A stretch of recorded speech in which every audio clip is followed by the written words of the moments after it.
This is TWiT. When the first Caavo came out, it was beautiful. It had like wood grain. Wood grain, bamboo, removable tops, brass elements, Totally 8 HDMI ports. It promised the future of home automation But you know what and it did theater control. 4K and Dolby Atmos. Yeah, it was a big.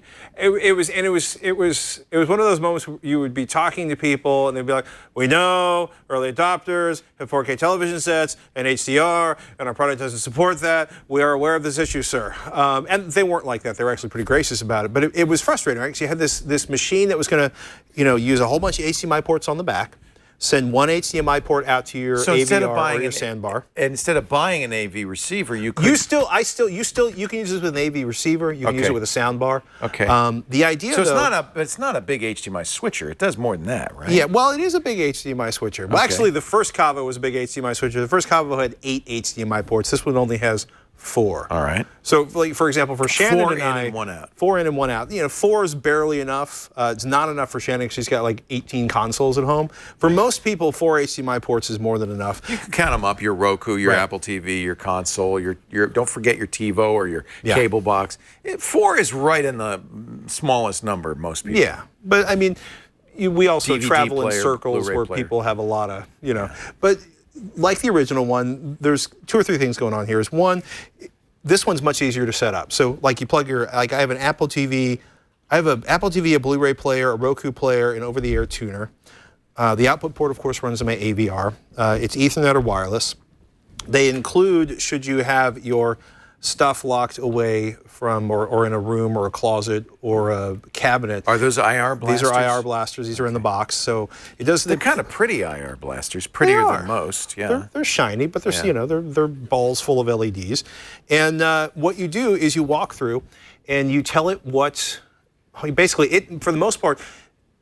Most of the stuff I plugged into it knew what the hardware was. The TV tuner was older, and I had to manually set up and configure like the play and the pause and the channel stuff. It's so much easier to set up than the original one. Yeah. 2, I feel like they got rid of some of the fancier features because what it does is once you've got your hardware set up, you do things like you give it your HBO Now information, your Netflix information, and for the supported services, what I can do is be like, watch Black. I hit the microphone button and I go, you can talk to it. I can talk to it. I say watch Black Panther, and it digs through, and it's like, oh, okay, I can watch it on Netflix, or I can purchase it on iTunes, or I can purchase it on Amazon Prime. That was originally their biggest selling point. Was you could talk to it, and it would find the content wherever it lived. But you can do that now on an Apple TV. Yes, and kind of. You could kind of do it on a Roku. I mean, that kind of. That was and you can solution. kind of do it on a Caavo. I think part of the issue is, what you really want is you want to walk in and be like, television. Play that last episode of Poldark I didn't finish last night. And you want it to you want that. Basically, I want Jarvis is what I want. The Alexa Fire TV Cube does that. The Amazon Fire TV Cube. I can do exactly that. Hey, Leo, if you bought that on Amazon, you'd be a happier man and people would like you more. It was cheap. There's a certain amount of Leo. Have you purchased anything from Amazon Prime? Leo, it's been a while since you purchased something. Okay. Can I tell you about something you could purchase on Amazon? Sorry. The Amazon Fire stuff's great, except for the fact that it's a big Amazon plug. I agree with you 100%. One constant. So you set this up, and I tell it, and it gives me my options. One of the things it doesn't do, it does not do the machine vision stuff. It doesn't feel as deeply linked as it did before. It's not trying to do as much. But what it does really, really well. For example, it acts as an overlay. I ask it to play something. It lets me choose where to play it. And then instead of me clicking a bunch of buttons on my remote, it launches it. Now, if you're a speed demon with your remote and you know who you are, this may feel slower. If you live a more gracious lifestyle and you're not going, you're going to actually probably find this a little, it's fine if you're not sort of like hyper. Are you saying it's not super responsive? It's responsive, but I'll hit thing and then you'll get a little swirly because what it's going to. That's not good. Well, but hold on, right? What it's doing when you see that swirly, it's going like, oh, I have to shift to the Roku. I have to launch this application, and I'm going to go to this part of this application. How does it compare to the Harmony Hub, which does similar things? This is in some ways, they're very similar products, right? Because the idea is same price too, by the way. Yeah. You didn't mention this is $100. Yeah, and that was compared to the old one, which was $400. This is a quarter the price, right? Yeah. So if you have a television and an AVR or a sound bar, and you've got like an Apple TV and a Roku, and you have the services this uses. For example, what's frustrating for me is if they aren't integrated with your particular application or service. For example, they don't have the PBS isn't integrated into this. So when I hit the microphone button and I say, "Find me this," we're going to work on that. It doesn't know that. It doesn't know that Poldark like season 4 is out on PBS and I can watch it for free on PBS. It basically tells me all the places I can find episodes 1 through 3. Right. It doesn't do like one thing that's frustrating for me because I'm a projector owner. So broadcast television in general is not on here. Well, it's not so much that broadcast television isn't on here, but they have a list of apps they are integrated with deeply. And if you primarily watch one of the apps that's not deeply integrated on this, it will not be as useful. It's a bad idea. I don't think it's a bad idea. CAAVO. Would you replace it? So you still need the Roku, you still need the Apple TV. It's not a set-top box. It's designed. You need, if you're somebody who finds it frustrating, or if you have family members that you find frustrating to do tech support for, who have like a Blu-ray player, an Apple TV, and a Roku, and it's like, if you've ever gotten a phone call, it's like, "Honey, where's the iTunes?" It's like, "It's on the Apple TV, Mom." Like, oh. That's the big problem. My wife says, if anything happens to you, I'll never be able to watch TV again. So, and this is basically designed to have one thing that makes it fairly easy. Now, I actually wrote a manual, like a 20-page manual for how to watch our TV. It's very sysadminish. It's very complicated. And whatever you do, don't put the remote in helium. Yeah, well, this is designed to do, so when you're talking about a Harmony remote, it works with Echo and Google. Oh, it's pretty slick. When you have a Harmony remote, it controls all of your hardware. It will also do things like, of course, turn down the lights. It will roll down your projection screen. You can use it to integrate the other home automation stuff inside your house. This is super concentrated on your home theater. It's just TV. It's just TV.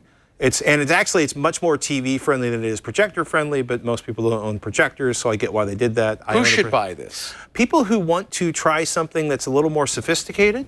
Than a Harmony Hub, say. Well, the Harmony Hub stuff is really sophisticated. For example, like with my Harmony Hub, I can hit the button and my screen rolls down and the lights dim and everything turns on. Yeah. This is more dedicated to most of the people who have home theaters. They don't have a projection screen. They don't have Philips light bulbs. They don't have a bunch of extraneous stuff. Now, in the future, they could add a lot of that into this. Right now, I think what they've retrenched. They've done the basics really, really well, especially compared to the $400 version we saw earlier this year, and they're doing something that's a really viable, I think, thing to consider versus a Harmony remote, especially if you have a fairly simple system where I need it to control my television, my ABR, or my soundbar, and 2 or 3 devices. So before you buy it, you should make sure that the services you most use are in there. If you wanted to control more than just a home theater, it might not be a good choice. It may be in the future, but not currently. But it sounds for $99, this is pretty heavy gear, pretty nice there's a lot going on in there. There's some stuff in here, unless they put lead weights in it.